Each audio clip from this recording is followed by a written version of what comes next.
Chapter 25. The month of courtship had wasted. Its very last hours were being numbered. There was no putting off the day that advanced, the bridal day, and all preparations for its arrival were complete. I, at least, had nothing more to do. There were my trunks packed, locked, corded, arranged in a row along the wall of my little chamber. Tomorrow, at this time, they will be far on their road to London, and so should I, or rather, not I, but one Jane Rochester, a person whom as yet I knew not. The cards of address alone remained to nail on. They lay, 4 little squares on the drawer. Mr. Rochester had himself written the direction, Mrs. Rochester, Hotel London, on each. I could not persuade myself to affix them, or to have them affixed. Mrs. Rochester. She did not exist. She would not be born till tomorrow, some time after 8 a.m., and I would wait to be assured she had come into the world alive before I assigned to her all that property. It was enough that in yonder closet opposite my dressing-table, garments said to be hers had already displaced my black stuff, low-wood frock, and straw bonnet, for not to me appertained that suit of wedding raiment, the pearl-colored robe, the vapory veil, pendant from the usurped portmanteau. I shut the closet to conceal the strange, wraith-like apparel it contained, which at this evening hour, 9 o'clock, gave out certainly a most ghostly shimmer through the shadow of my apartment. "I will leave you by yourself, white dream," I said. "I am feverish. I hear the wind blowing. I will go out of doors and feel it." It was not only the hurry of preparation that made me feverish, not only the anticipation of the great change, the new life which was to commence tomorrow. Both these circumstances had their share, doubtless, in producing that restless, excited mood which hurried me forth at this late hour into the darkening grounds. But a third cause influenced my mind more than they. I had at heart a strange and anxious thought. Something had happened which I could not comprehend. No one knew of or had seen the event but myself. It had taken place the preceding night. Mr. Rochester that night was absent from home, nor was he yet returned. Business had called him to a small estate of 2 or 3 farms he possessed, 30 miles off. Business it was requisite he should settle in person, previous to his meditated departure from England. I waited now his return, eager to disburden my mind, and to seek of him the solution of the enigma that perplexed me. Stay till he comes, reader, and when I disclose my secret to him, you shall share the confidence. I sought the orchard, driven to its shelter by the wind, which all day had blown strong and full from the south, without, however, bringing a speck of rain. Instead of subsiding as night drew on, it seemed to augment its rush and deepen its roar. The trees blew steadfastly, one way, never writhing round, and scarcely tossing back their boughs once in an hour. So continuous was the strain, bending their branchy heads northward. The clouds drifted from pole to pole, fast following mass on mass. No glimpse of blue sky had been visible that July day. It was not without a certain wild pleasure I ran before the wind, delivering my trouble of mind to the measureless air torrent, thundering through space. Descending the laurel walk, I faced the wreck of the chestnut tree. It stood up, black and riven.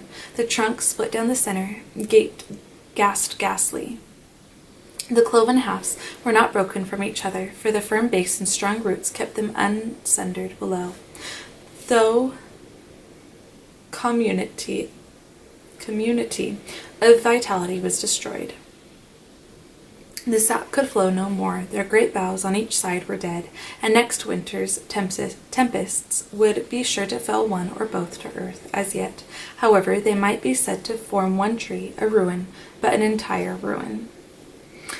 "You did right to hold fast to each other," I said, as if the monster splinters were living things and could hear me. "I think, scathed as you look, and charred and scorched, there must be a little sense of life in you yet, rising out of that adhesion at the faithful, honest roots.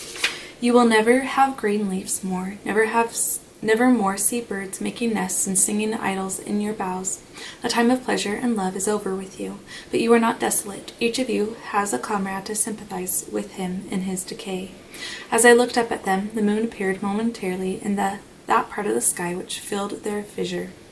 Her disk was blood-red and half overcast. She seemed to throw on me one bewildered, dreary glance, and buried herself again instantly in the deep drift of cloud. The wind fell for a second round Thornfield, but far away, over wood and water, poured a wild, melancholy wail. It was sad to listen to, and I ran off again. Here and there I strayed through the orchard, gathering up the apples with which the grass round the tree roots was thickly strewed.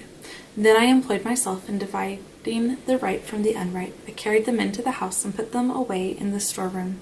Then I repaired to the library to ascertain whether the fire was lit. For, though summer, I knew on such a gloomy evening Mr. Rochester would like to see a cheerful hearth when he came in. Yes, the fire had been kindled some time, and burnt well. I placed his armchair by the chimney corner. I wheeled the table near it. I let down the curtain and had the candles brought in ready for lighting. More restless than ever, when I had completed these arrangements, I could not sit still, nor even remain in the house. A little timepiece in the room and the old clock in the hall simultaneously struck 10. "How late it grows," I said. "I will run down to the gates. It is moonlight at intervals. I can see a good way on the road. He may be coming now, and to meet him will save some minutes of suspense." The wind roared high in the great trees which embowered the gates, but the road, as far as I could see to the right hand and the left, was all still and solitary, save for the shadows of clouds crossing it at intervals. As the moon looked out, it was but a long, pale line, unvaried by one moving speck. A puerile tear dimmed my eye while I looked, a tear of disappointment and impatience. Ashamed of it, I wiped it away. I lingered. The moon shut herself wholly within her chamber and drew close her curtain of dense cloud. The night grew dark. Rain came driving fast on the gale. "I wish he would come, I wish he would come," I exclaimed, seized with hypochondriac foreboding. I had expected his arrival before tea. Now it was dark. What could keep him? Had an accident happened? The event of last night again recurred to me. I interpreted it as a warning of disaster. I feared my hopes were too bright to be realized, and I had enjoyed so much bliss lately that I imagined my fortune had passed its meridian and must now decline. Well, I cannot return to the house, I thought. I cannot sit by the fireside while he is abroad in inclement weather. Better tire my limbs and strain my heart. I will go forward and meet him. I set out. I walked fast, but not far. Ere I had measured a quarter of a mile, I heard the tramp of hoofs. A horseman came on, full gallop. A dog ran by his side. Away with evil presentiment, it was he. Here he was, mounted on Mesrour, followed by Pilate. He saw me, for the moon had opened a blue field in the sky and rode in it watery bright. He took his hat off and waved it round his head. I now ran to meet him. "There," he exclaimed as he stretched out his hand and bent from the saddle. "You cannot do without me, that is evident. Step on my boot toe. Give me both hands. Mount." I obeyed. Joy made me agile. I sprang up before him. A hearty kissing I got for welcome, and some boastful triumph, which I swallowed as well as I could. He checked himself in his exultation to demand, "But is there anything the matter, Janet, that you come to meet me at such an hour? Is there anything wrong?" "No, but I thought you would never come. I could not bear to wait in the house for you, especially with this rain and wind." "Rain and wind, indeed. Yes, you are dripping like a mermaid. Pull my cloak round you, but I think you are feverish, Jane. Both your cheek and hand are burning hot. I ask again, is there anything the matter?" "Nothing now. I am neither afraid nor unhappy." "Then you have been both?" "Rather. But I'll tell you all about it by and by, sir, and I dare say you will only laugh at me for my pains." "I'll laugh at you heartily when tomorrow is past. Till then I dare not. My prize is not certain. This is you who have been as slippery as an eel this last month, and as thorny as a briar rose. I could not lay a finger anywhere but I was pricked, and now I seem to have gathered up a stray lamb in my arms. You wandered out of the fold to seek your shepherd, did you, Jane?" "I wanted you, but don't boast. Here we are at Thornfield. Now let me get down." He landed me on the pavement. As John took his horse and he followed me into the hall, he told me to make haste and put something dry on, and then return to him in the library, and he stopped me, as I made for the staircase, to extort a promise that I would not be long. Nor was I long. In 5 minutes I rejoined him. I found him at supper. "Take a seat and bear me company, Jane. Please God, it is the last meal but one you will eat at Thornfield Hall for a long time." I sat down near him, but told him I could not eat. "Is it because you have the prospect of a journey before you, Jane? Is it the thoughts of going to London that takes away your appetite?" "I cannot see my prospects clearly tonight, sir, and I hardly know what thoughts I have in my head. Everything in life seems unreal." "Except me. I am substantial enough. Touch me." "You, sir, are the most phantom-like of all. You are a mere dream." He held out his hand, laughing. "Is that a dream?" said he, placing it close to my eyes. He had a round, muscular, and vigorous hand, as well as a long, strong arm. Yes, though I touch it, it is a dream, said I, as I put it down from before my face. Sir, have you finished supper? Yes, Jane. I rang the bell and ordered away the tray. When we were again alone, I stirred the fire, and then took a low seat at my master's knee. It is near midnight, I said. Yes, but remember, Jane, you promised to wake with me the night before my wedding. I did, and I will keep my promise for an hour or two at least. I have no wish to go to bed. Are all your arrangements complete? All, sir. And on my part, likewise, he returned. I have settled everything, and we shall leave Thornfield tomorrow, within half an hour after our return from church. Very well, sir. With what an extraordinary smile you uttered that word, very well, Jane. What a bright spot of color you have on each cheek, and how strangely your eyes glitter. Are you well? I believe I am. Believe? What is the matter? Tell me what you feel. I could not, sir. No words could tell you what I feel. I wish this present hour would never end. Who knows with what fate the next may come charged. This is hypochondria, Jane. You have been overexcited, over-fatigued. Do you, sir, feel calm and happy? Calm? No, but happy to the heart's core. I looked up at him to read the signs of bliss in his face. It was ardent and flushed. Give me your confidence, Jane, he said. Relieve your mind of any weight that oppresses it by imparting it to me. What do you fear? That I shall not prove a good husband? It is the idea farthest from my thoughts. Are you apprehensive of the new sphere you are about to enter, of the life into which you are passing? No. You puzzle me, Jane. Your look and tone of sorrowful audacity perplex and pain me. I want an explanation. Then, sir, listen. You were from home last night? I was, I know that, and you hinted a while ago at something which had happened in my absence. Nothing probably of consequence, but, in short, it has disturbed you. Let me hear it. Mrs. Fairfax had said something, perhaps, or you have overheard the servants' talk. Your sensitive self-respect has been wounded? No, sir. It struck 12. I waited till the timepiece had concluded its silver chime, and the clock its hoarse, vibrating stroke, and then I proceeded. All day yesterday I was very busy and very happy in my ceaseless bustle, for I am not, as you seem to think, troubled by any haunting fears about the new sphere, etc. I think it a glorious thing to have the hope of living with you, because I love you. No, sir, don't caress me now, and let me talk undisturbed. Yesterday I trusted well in Providence, and believed that events were working together for your good and mine. It was a fine day, if you recollect. The calmness of the air and sky forbade apprehensions respecting your safety or comfort on your journey. I walked a little while on the pavement after tea, thinking of you, and I beheld you in imagination so near me I scarcely missed your actual presence. I thought of the life that lay before me, your life, sir, an existence more expansive and stirring than my own, as much more so as the depths of the sea to which the brook runs are than the shallows of its own straight channel. I wondered why moralists call this world a dreary wilderness. For me it blossoms like a rose. Just at sunset the air turned cold and the sky cloudy. I went in. Sophie called me upstairs to look at my wedding dress, which they had just brought, and under it in the box I found your present, the veil which in your princely extravagance you sent for from London, resolved, I suppose, since I would not have jewels, to cheat me into accepting something as costly. I smiled as I unfolded it, and devised how I would tease you about your aristocratic tastes, and your efforts to mask your plebeian bride in the attributes of a peeress. I thought how I would carry down to you the square of unembroidered blonde I had myself prepared as a covering for my low-born head, and asked if that was not good enough for a woman who could bring her husband neither fortune, beauty, nor connections. I saw plainly how you would look, and heard your impetuous republican answers, and your haughty disavowal of any necessity on your part to augment your wealth, or elevate your standing by marrying either a purse or a coronet. How well you read me, you witch, interposed Mr. Rochester. But what did you find in the veil besides its embroidery? Did you find poison or a dagger, that you look so mournful now? No, sir. Besides the delicacy and richness of the fabric, I found nothing save Fairfax Rochester's pride, and that did not scare me, because I am used to the sight of the demon. But, sir, as it grew dark, the wind rose. It blew yesterday evening, not as it blows now, wild and high, but with a sullen moaning sound, far more eerie. I wished you were at home. I came into this room, and the sight of the empty chair and fireless hearth chilled me. For some time after I went to bed, I could not sleep. A sense of anxious excitement distressed me. The gale, still rising, seemed to my ear to muffle a mournful undersound. Whether in the house or abroad, I could not tell. I could not at first tell, but it recurred, doubtful yet doleful, at every lull. At last I made out it must be some dog howling at a distance. I was glad when it ceased. On sleeping, I continued in dreams the idea of a dark and gusty night.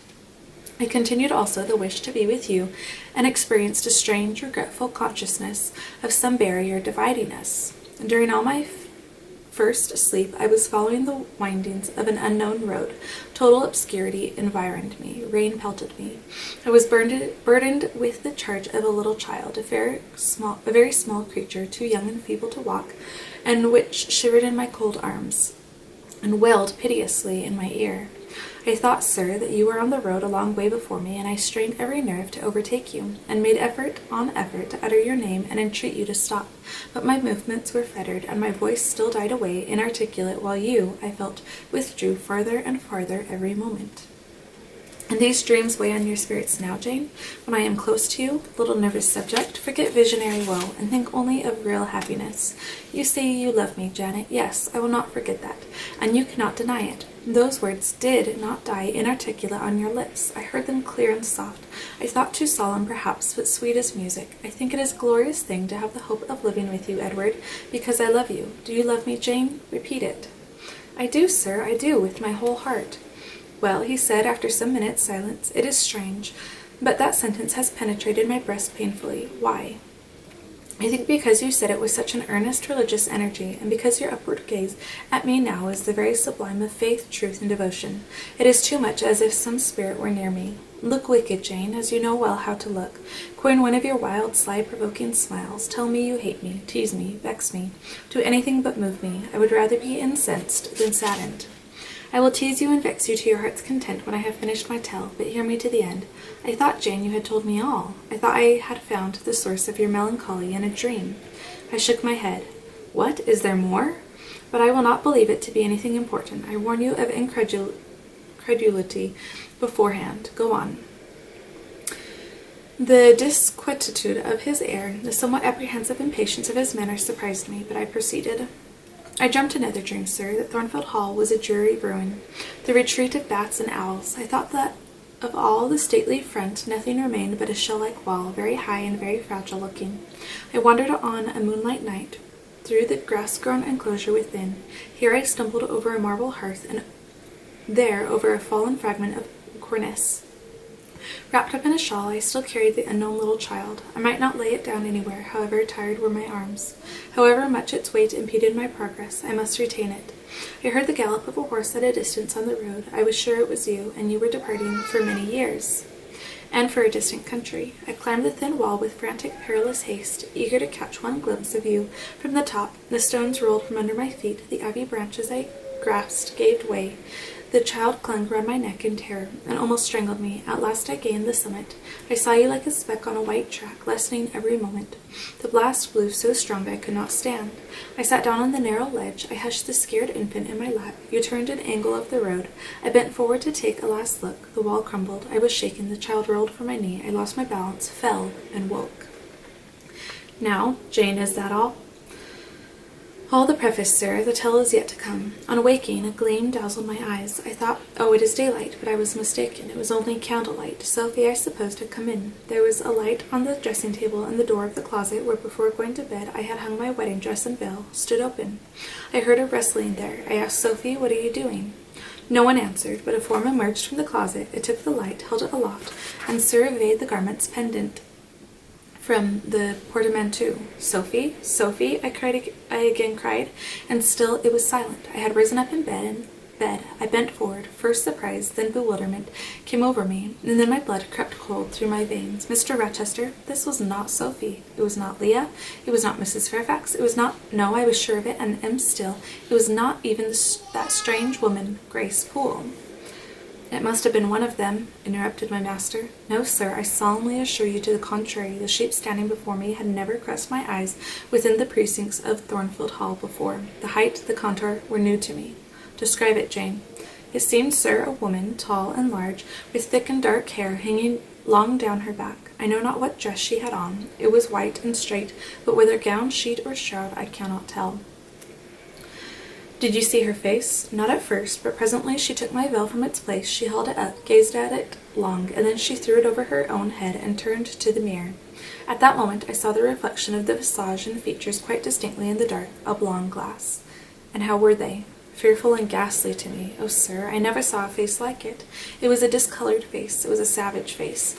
I wish I could forget the roll of the red eyes and the fearful blackened inflation of the lineaments. Ghosts are usually pale, Jane. This, sir, was purple. The lips were swelled and dark, the brow furrowed, the black eyebrows widely raised over the bloodshot eyes. Shall I tell you of what it reminded me? You may. Of the foul German spectre, the vampire. Ah, what did it do? Sir, it removed my veil from its gaunt head, rent it in two parts, and flinging both on the floor, trampled on them. Afterwards, it drew aside the window curtain and looked out. Perhaps it saw dawn approaching, for taking the candle, it retreated to the door. Just at my bedside, the figure stopped. The fiery eye glared upon me. She thrust up her candle close to my face and extinguished it under my eyes. I was aware her lurid visage flamed over mine, and I lost consciousness. For the second time in my life, only the second time, I became insensible from terror. Who was with you when you revived? No one, sir, but the broad day. I rose, bathed my head and face in water, drank a long draught, felt that though enfeebled, I was not ill, and determined that to none but you would I impart this vision. Now, sir, tell me who and what that woman was. The creature of an overstimulated brain, that is certain. I must be careful of you, my treasure. Nerves like yours were not made for rough handling. Sir, depend on it, my nerves were not in fault. The thing was real. The transaction actually took place. And your previous dreams, were they real too? Is Thornfield Hall a ruin? Am I severed from you by insuperable obstacles? Am I leaving you without a tear, without a kiss, without a word? Not yet. Am I about to do it? Why, the day is already commenced, which is to bind us indissolubly, and when we are once united, there shall be no reoccurrence of these mental terrors. I guarantee that. Mental terrors, sir. I wish I could believe them to be only such. I wish it more now than ever, since even you cannot explain to me the mystery of that awful visitant. And since I cannot do it, Jane, it must have been unreal. But, sir, when I said so to myself on rising this morning, and when I looked round the room to gather courage and comfort from the cheerful aspect of each familiar object in full daylight, there on the carpet I saw what gave the distinct lie to my hypothesis, the veil torn from top to bottom in two halves. I felt Mr. Rochester start and shudder. He hastily flung his arms round me. Thank God, he exclaimed, that if anything malignant did come near you last night, it was only the veil that was harmed. Oh, to think what might have happened. He drew his breath short and strained me so close to him I could scarcely pant. After some minutes' silence, he continued cheerfully. Now, Janet, I'll explain to you all about it. It was half dream, half reality. A woman did, I doubt not, enter your room, and that woman must have been, Grace Poole. You call her a strange being yourself. From all you know, you have reason so to call her. What did she do to me? What to Mason? In a state between sleeping and waking, you noticed her entrance and her actions, but feverish, almost delirious as you were, you ascribed to her a goblin appearance, different from her own. The long disheveled hair, the swelled black face, the exaggerated stature were figments of imagination, results of nightmare. The spiteful tearing of the veil was real, and it is like her. I see you would ask why I keep such a woman in my house. When we have been married a year and a day, I will tell you, but not now. Are you satisfied, Jane? Do you accept my solution of the mystery? I reflected, and in truth it appeared to me the only possible one. Satisfied I was not, but to please him I endeavored to appear so. Relieved I certainly did feel, so I answered him with a contented smile, and now, as it was long past 1, I prepared to leave him.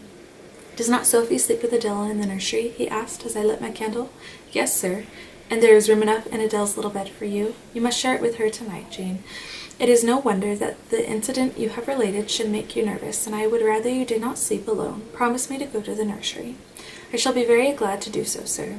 And fasten the door securely on the inside. Wake Sophie when you go upstairs, under pretence of requesting her to rouse you in good time tomorrow, for you must be dressed and have finished breakfast before 8. And now, no more somber thoughts. Chase dull care away, Janet. Don't you hear to what soft whispers the wind has fallen, and there is no more beating of rain against the window panes. Look here, he lifted up the curtain. It is a lovely night. It was. Half heaven was pure and stainless. The clouds, now trooping before the wind, which had shifted to the west, were filling